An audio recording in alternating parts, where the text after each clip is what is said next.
Once you've tasted of being fully alive, there is no going back. And there's a lot of us that are settling for, okay, this is enough. No, there's so much more. There's the infinite of being alive that we have opportunity to experience in this lifetime.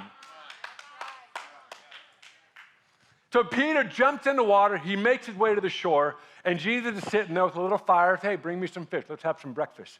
I'd be chomping at the bit like, Jesus, I don't care about breakfast right now. We need to talk. And Jesus is like, no, you want some salt? You want some ketchup? Or do you want some, I mean, he's having a breakfast with them. And then in the middle of the breakfast, Jesus looks at Peter and says, hey, do you love me? And Peter goes, you know I love you. I know I screwed up, but you know I love you.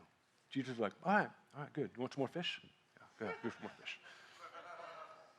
A minute later, Jesus says, hey, Peter, do you love me? Peter goes, you know I love you. I gave up everything to follow you.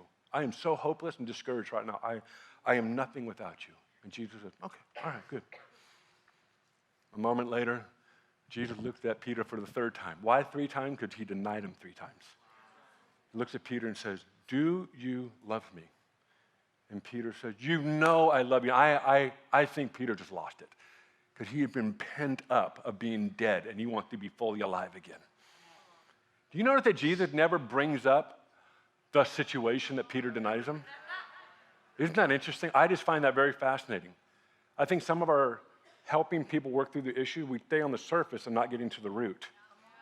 We try to solve the problem right now, but Jesus is like, we're not going to talk about you denying me. We're going to talk about what caused you to deny me.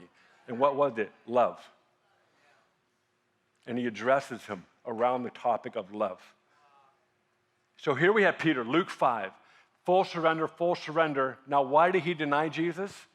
I think because he wasn't fully surrendered. What's my point? Being fully surrendered to God is not a one-time thing.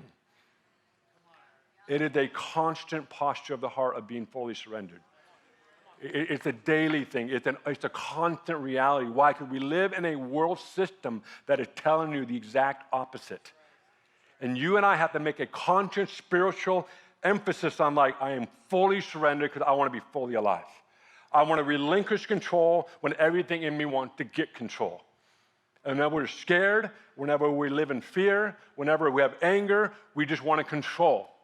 And those are the moments where we relinquish control because we want to be fully alive. And what's even more, I'm going to end with this. I've gone over just a moment. What the Peter after this moment was a very alive Peter. He was so alive that when he walked down the streets were lined with people in cots and sick people. That when his shadow touched them, that's alive, people. You know you're really alive when your shadow can bring heaven into a situation. But you have to understand, we have to constantly be fully surrendering. And when Jesus interacts with you today, tomorrow, and the rest of your life, he wants you to be fully alive, but you have to be fully surrendered.